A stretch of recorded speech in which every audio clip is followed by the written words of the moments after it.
Bonjour à toutes et à tous. Bonjour Antoine. Bonjour Camille. Merci d'être avec nous ce matin. Je vois que vous arrivez. Alors, j'imagine que la conférence précédente vient de se terminer. Donc voilà, merci d'être avec nous. Donc, là maintenant, je me retrouve du coup avec Antoine Parmentier. Tu es coach professionnel en organisation et aussi président du conseil d'administration de la Fédération de coachs EMCC. Et ce matin, tu es avec nous pour une conférence qui s'appelle Le coach comme personne ressource dans votre transition professionnelle. Et je vais te passer la main. Les questions-réponses se feront à la fin, mais vous pouvez évidemment poser vos questions dans le chat au fur et à mesure. Ça nous permettra aussi d'orienter la conférence et on reviendra dessus juste à la fin. Voilà Antoine, the floor is yours. Parfait, merci. Merci à toi d'être avec nous. Merci Camille. Je vais essayer de retrouver mon document. Voilà. Bienvenue à toutes et à tous. Je vois que vous êtes nombreux à nous rejoindre. Voilà. Donc, nous sommes ici pour une petite demi-heure sur le sujet, c'est le coach professionnel comme personne ressource dans votre transition professionnelle. Alors, par rapport au titre original, il y a deux petites modifications. La première, c'est que j'ai ajouté le mot professionnel à coach. Et la deuxième, c'est que j'ai ajouté un point d'interrogation. Et donc, l'idée n'est pas de vous dire que c'est une personne ressource, mais c'est de vous peut-être mettre quelques éléments de réflexion pour voir si, pour vous, ça peut être utile, ça peut être intéressant, ça peut faire sens de vous faire accompagner par un professionnel de l'accompagnement qui est le coach professionnel. Donc ici, l'idée, c'est vraiment de nous mettre en réflexion et de voir dans quel cas et pourquoi est-ce qu'un coach pourrait être aidant dans cette transition professionnelle. Alors, ce qui est très important aussi, c'est que, ou ce que je souhaite, c'est que vous soyez le plus actif possible, ce qui est compliqué parce que c'est une conférence top-down, donc quelqu'un qui parle et puis il y en a des autres qui écoutent, donc c'est un peu compliqué parfois. Mais ce que je vous suggère, c'est vraiment d'être actif pendant cette conférence et donc d'être vraiment attentif à ce que ça génère pour vous, à l'intérieur de vous, de chacun de vous. Qu'est-ce que ça génère chez moi? Alors, au-delà de je suis d'accord et pas d'accord, parce que ça, c'est aussi une chose, mais est-ce que ça peut être utile ou pas utile, ce qu'il me dit? Et puis, si je n'ai pas bien compris, ou dans quel sens ça peut être utile pour moi, ben, je pose la question. Posez des questions tout au long de la conférence avec le chat, n'hésitez pas. Camille est là pour faire le recensement. Il y aura donc une partie qui sera dédiée. Donc, les 10 dernières minutes seront dédiées à cela. Donc, alors, sans transition, passons à la deuxième slide. Donc, c'est quoi une transition? Puisqu'on parle de transition professionnelle, d'abord, c'est quoi une transition? Eh bien, la transition, c'est d'aller d'un point A à un point B. Et si on écoute Jacques Brel, qui dit ce qui est difficile pour un homme qui habiterait, par exemple, Villefort et qui voudrait aller à Hong Kong, ça n'est pas d'aller à Hong Kong, c'est de quitter Villefort qui est difficile. C'est ça qui est difficile, et c'est que ça. Alors, pour dire qu'effectivement, quand on va d'un point A à un point B, ben, il y a d'abord le fait qu'on quitte le point A, et puis qu'on va vers le point B, et puis qu'il y a toute cette notion de passage. Donc, c'est à la fois le passage lui-même du point A vers le point B, mais c'est cette période, ce moment de transition, qui, évidemment, est un moment de déséquilibre, puisque c'est comme quand on marche, on est sur un pied, c'est les deux pieds, on passe à une autre étape où on est sur les deux pieds, et entre les deux, ben, il y a un moment de déséquilibre. Mais pour avancer, on ne peut passer que par des moments de déséquilibre entre des moments d'équilibre, et inversement. Donc, ces moments de déséquilibre peuvent s'accompagner aussi de moments émotionnels ou de déséquilibres émotionnels forts. Ça peut, on peut avoir peur de l'avenir, mais aussi on peut avoir beaucoup de colère ou de tristesse par rapport au passé, par rapport au point A que l'on quitte, ou que l'on va quitter, ou que l'on veut quitter, et par rapport au point B, la peur d'y arriver, la peur de ce point B, la peur qu'il va survenir. Ce qui peut amener beaucoup de résistance, quitter ce que l'on connaît, aussi inconfortable cela soit-il, et aussi une double tension. J'ai envie de rester et j'ai envie d'y aller. Oui, coucou Camille, ça ne dérange pas? D'un côté, c'est quand même pas mal, même s'il y a des inconforts, et puis j'ai quand même envie d'y aller. Eh bien, le coach, lui, peut aider à vivre cette tension. Alors, on parle ici non pas spécialement d'une transition, mais aussi d'une transition professionnelle. Alors, qui dit, donc, cette transition professionnelle, elle peut être vécue comme étant voulue ou forcée. Ça peut être par envie, on a envie de changer, ça peut être par obligation. Et si elle est forcée, par exemple, pour avoir quitté un emploi, on a quitté l'emploi, on n'est plus dans l'emploi, eh bien, il faut pouvoir vivre ce départ sans colère et sans tristesse, ou le moins de colère et de tristesse possible. Et donc, il y a toute cette notion d'acceptation et sans fatalisme, mais accepter la situation telle qu'elle est, ce qui ne veut pas dire que tout est bien, mais que tout est là, et de sorte à pouvoir en parler, à pouvoir l'expliquer à d'autres personnes, sans état d'âme ou avec le moins d'état d'âme possible. Alors, en plus, cette transition professionnelle s'accompagne souvent de pression et d'exigences. Par exemple, d'exigences financières. Il faut, on est obligé, on s'oblige, on se met la pression de trouver un emploi, un boulot qui d'abord rapidement, parce qu'on peut être dans le besoin financier, et donc et on veut ce travail non seulement rapidement, non seulement qui rapporte de l'argent, mais en plus qui soit intéressant et qui offre la stabilité. Donc il y a beaucoup de choses, il y a beaucoup d'éléments qui pourraient être contradictoires, et cette combinaison de plusieurs besoins personnels crée au minimum des pressions, des doubles pressions, qui seraient une pression de l'urgence et une pression liée à l'importance. Voilà, c'est tellement important comme sujet, parce que ce n'est pas simplement aller, c'est ici dans quel restaurant on va aller ce soir, mais c'est plus important, c'est plus prégnant, c'est plus impactant sur sa vie, et ça peut donc provoquer de la fébrilité, voire un manque d'assurance, et donc de nous incapaciter, de nous rendre moins bons dans cette transition. On peut en plus ajouter à cet élément-là de devoir chercher un travail, peut-être un besoin de grandir, de vouloir évoluer à travers cette transition. Et donc, s'ajoute le besoin de chercher, ou l'urgence, ou la nécessité de trouver un travail, aussi cette notion de projet, de ce que je vais faire de ma vie professionnelle.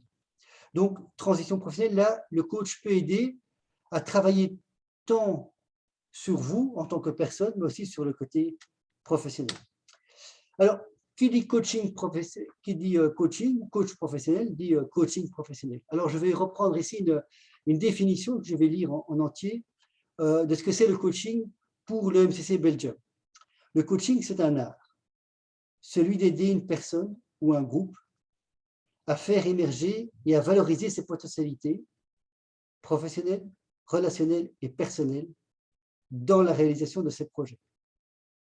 Et deuxièmement, à occuper sa juste place dans la relation qu'il entretient avec lui-même, avec les autres et avec son environnement. Et donc, on voit ici très clairement que deux axes principaux. Un, trouver ses propres ressources pour réaliser un projet, pour avancer. Et deux, occuper sa juste place dans la relation. C'est donc un accompagnement où l'on travaille sur soi. Et le juste accompagnement va essayer de laisser l'autonomie le plus possible, de permettre à la personne de développer son autonomie, de trouver ses ressources et d'occuper sa juste place. Le coaching est donc un accompagnement où on travaille sur soi, sur ses forces, sur ses fragilités, sur ses peurs, sur sa confiance.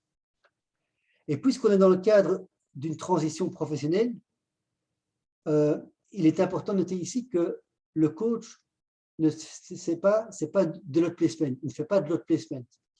Donc l'auto placement, c'est d'abord centré sur retrouver un travail ou trouver un travail.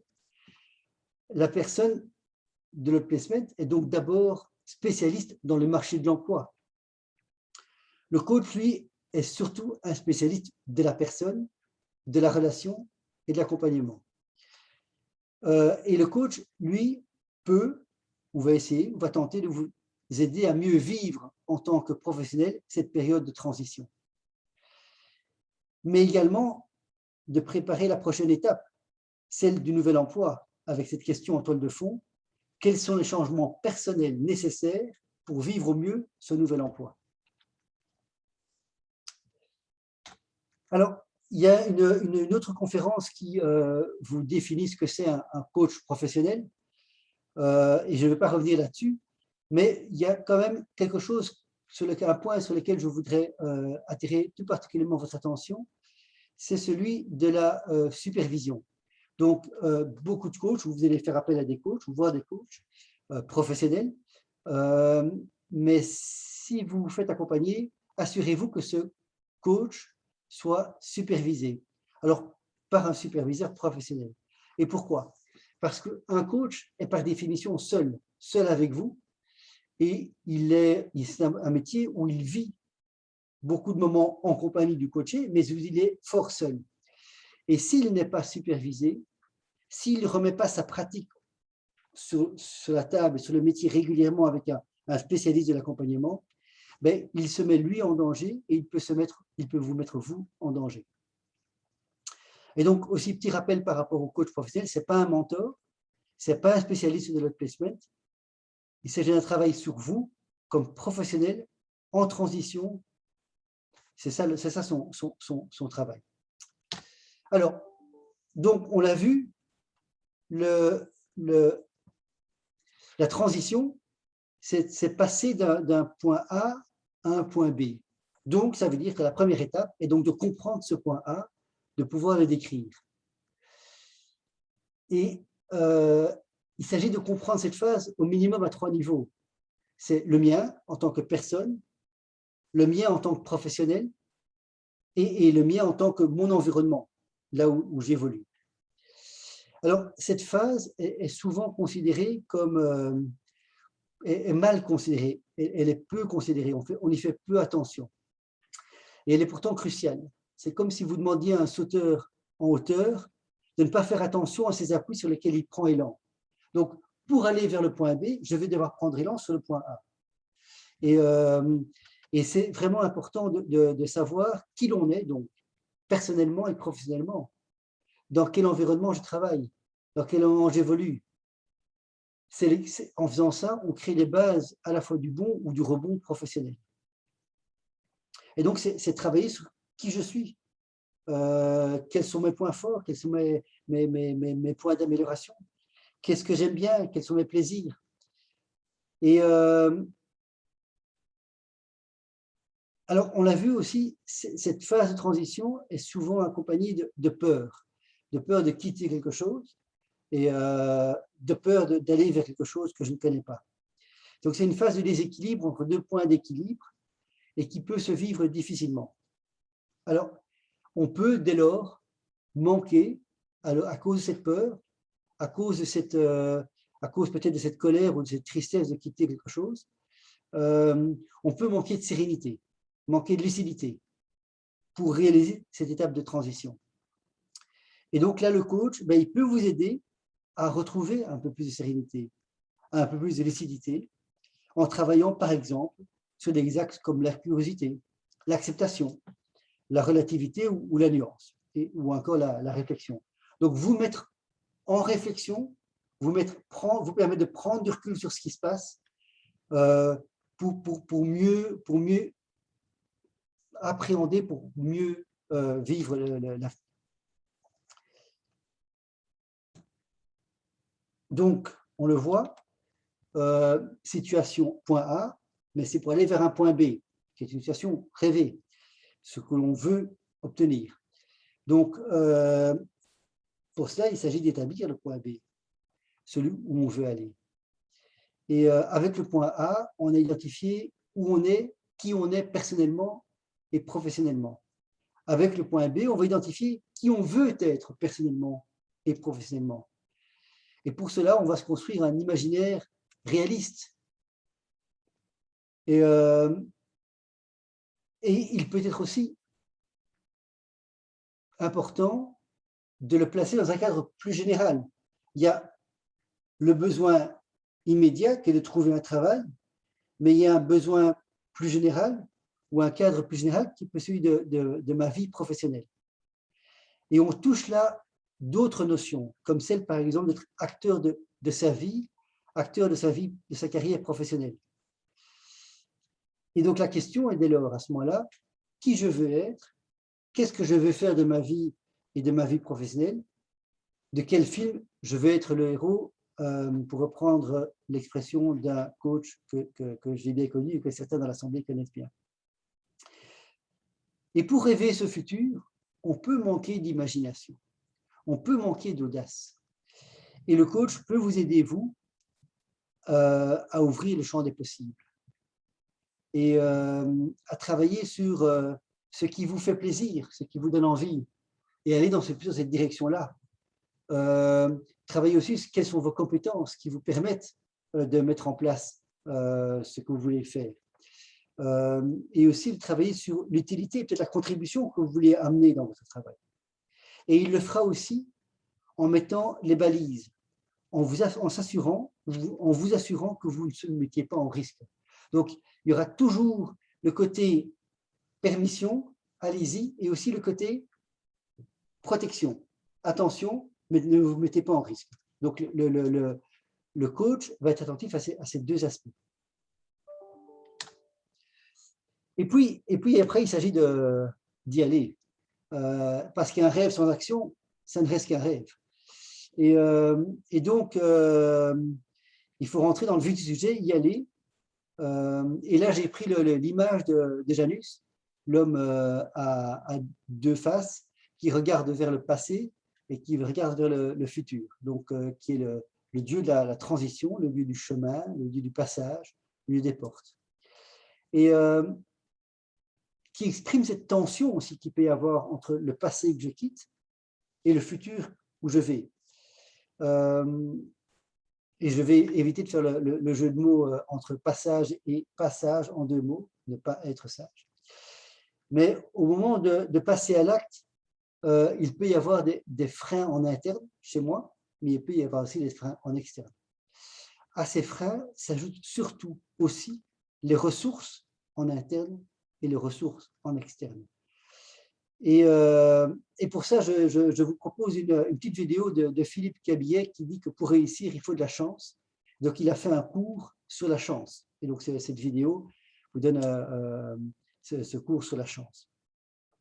Et le coach, lui, il peut vous aider à lever ses freins et à développer vos ressources. Il peut vous aider aussi à mettre en cohérence les moyens et l'ambition. C'est là que vous avez envie d'aller, c'est votre ambition, et vous assurez que vous mettiez les moyens nécessaires en place pour arriver à cette ambition. Par exemple, en fractionnant la transition. Par exemple, en faisant appel à telle ou telle ressource. Le coach aussi peut vous aider à travailler sur vos choix, parce que cette période de transition, il y aura inévitablement pas mal de choix à réaliser et aussi d'échecs ou en tous les cas d'épreuves à traverser. Et il peut vous aider à travailler sur votre état d'esprit, à rester positif malgré les échecs ou les difficultés. Et peut-être de mettre en place cette merveilleuse citation de Winston Churchill qui dit que le succès, c'est d'aller d'échec en échec avec enthousiasme. Alors, voilà, le coach peut vous aider à identifier ces moments de procrastination également, ces moments où on n'a pas envie d'y aller, mais on a quand même envie d'y aller, on veut le faire, et vous aider à remonter sur le cheval. Donc, c'est là où le coach peut vous aider. Voilà, donc c'est là où je voulais en venir. Donc d'un côté, travailler sur quels sont les besoins que j'ai lorsque je suis en transition professionnelle et en quoi le coach peut peut-être vous aider à vous accompagner dans cette transition. Sachant que dans cette transition, il peut y avoir un cadeau caché. Ce n'est pas celui de travailler uniquement sur le point B, mais c'est de le placer dans un cadre plus général de ma vie personnelle, de ma vie professionnelle. Et donc, le coach peut vous aider à travailler sur cette... Oula, j'avais les 20 minutes qui sont là. Et donc, il peut vous aider à travailler sur le cadre plus général de votre vie professionnelle. Voilà. Merci Antoine. Oui. On nous demande juste le lien de la vidéo que tu as suggérée. La vidéo que tu as suggérée, oui. La vidéo dont tu viens de parler. Je vais mettre le lien. Je mettrai le lien. Je mets le lien. Oui, voilà. Dans le chat. Magnifique. Dans le chat. Hop, je mets le lien dans le chat. Peut-être que je devrais arrêter le... Oui, comme ça, on revient. Voilà, super. Voilà, parfait. Merci beaucoup. Alors, j'ai noté quelques questions. Principalement, il y a eu quelques échanges dans le chat sur la différence que tu fais ou que tu pourrais nous proposer entre coach et psychologue et quels sont les accompagnements qui peuvent être différents dans un cas ou dans un autre. Voilà, je ne sais pas ce que tu peux nous dire à ce niveau-là. Alors, voilà, attendez, j'envoie le lien. Voilà. Super, merci. Alors, j'ai une métaphore qui ne reste qu'une métaphore. Mais donc, le psychologue, c'est quand on est dans le trou, le psychologue va vous aider à sortir du trou. Le coach va vous aider à avancer dans la direction dans laquelle vous voulez avancer une fois que vous êtes sorti du trou. Alors, ça vaut ce que ça vaut, ce n'est qu'une métaphore. En même temps, le coach, et peut-être pour revenir à la définition initiale, le coach est d'abord travaille sur un projet. Il y a un projet qui se passe, qui est chez vous. Donc, vous avez envie d'avancer sur quelque chose et il va vous aider à avancer dans cette direction-là en développant vos potentialités, en vous aidant à développer vos potentialités. Voilà, donc je ne sais pas si je peux être plus long là-dedans, mais voilà ce que je voulais dire. Super. Il y avait une question qui venait, est-ce qu'un coach de la transition professionnelle peut aider son client à améliorer son CV? Et comment, peut-être, si tu veux répondre à ça? Alors, j'accompagne pas mal de personnes en transition professionnelle et j'essaye de me limiter en tant que coach, ou bien alors je prends une autre casquette, plutôt d'autres placement, parce que le CV, on est déjà dans l'autre placement. Par contre, enfin, établir le PV, par contre, faire poser les questions ou poser les questions au coaché de qu'est-ce qu'il veut y mettre, qu'est-ce qu'il veut présenter, mettre en avant, sans savoir si ça va marcher au niveau du client ou de l'employé, de la cible, mais surtout travailler, qu'est-ce qu'il veut mettre en avant. Donc, travailler sur lui et qu'est-ce qu'il veut mettre en avant dans le CV. Donc, je travaille plutôt sur lui que sur le CV, que sur le proprement dit. Ok, super. Est-ce qu'il est possible de prendre contact avec Monsieur Parmentier? Mais oui. Tout à fait. Je vais vous poster directement le lien vers la fiche qui est sur le site du salon avec du coup toutes les informations pour contacter Antoine si jamais vous avez des questions à lui poser. Voilà. Je relis un petit peu. Antoine, si jamais tu veux ajouter des choses aussi, je t'en prie, hein, je regarde un petit peu. Oui, là, on reste sur cette idée de coach versus psychologue qui, du coup, sera différente aussi en fonction du coach et en fonction du psychologue. Quels sont les indicateurs qu'un travail avec un coach peut être entamé après un burn-out? Est-ce que tu peux nous dire quelques mots sur ton avis sur cette question? Alors, le burn-out est quelque chose d'important, enfin, comme vous savez. Donc, et le coach ne travaille pas une personne en burn-out. Enfin, moi, une personne en burn-out, une personne qui est en burn-out va d'abord chez un médecin, va chez chez un psychologue ou un psychiatre. Enfin, va dans on est plus dans du médical quelque part au départ que dans l'accompagnement de type coaching. Par contre, une fois que la personne est sur son chemin où il va retravailler. Là, pour la remise en travail, là, le coach peut accompagner. Et là, c'est peut-être une période justement où le coach, il est intéressant d'avoir un coach pour vous accompagner dans cette période-là. Mais je dirais pas au moment où on est dans le burn-out. Là, ça ne me paraît pas être, en tout cas de moi, je refuse ce genre et je refuse dans le sens où j'oriente la personne vers d'autres spécialistes du burn-out. Et il y en a sur le marché. Il y en a quelques-uns qui sont très bons.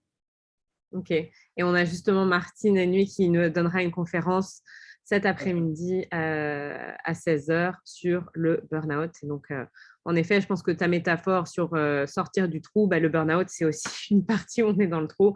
Et donc, attendre d'être sorti du trou avant de faire appel à un coach, il y a bien positionné le curseur. Et il y a aussi Roger Hortmans qui parlera du burn-out.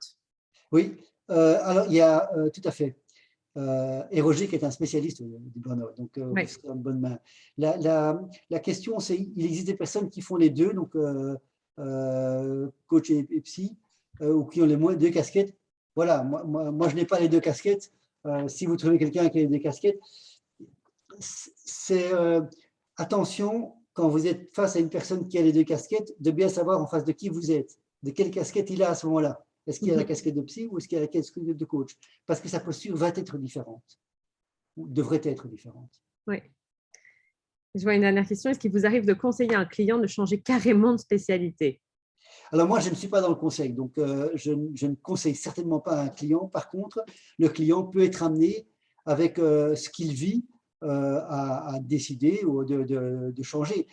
S'il décide de changer, je serai là pour voir avec lui, valider ou l'aider à valider ce choix. Et deuxièmement, à s'assurer qu'il mette toutes les protections en place pour ne pas se mettre lui-même en danger à différents niveaux. Donc, au niveau personnel, au niveau financier, au niveau relationnel, au niveau social, au niveau professionnel. Donc éviter que la personne se mette en danger. C'est peut-être le premier devoir, quelque part, d'un coach, c'est s'assurer que la personne soit en protection.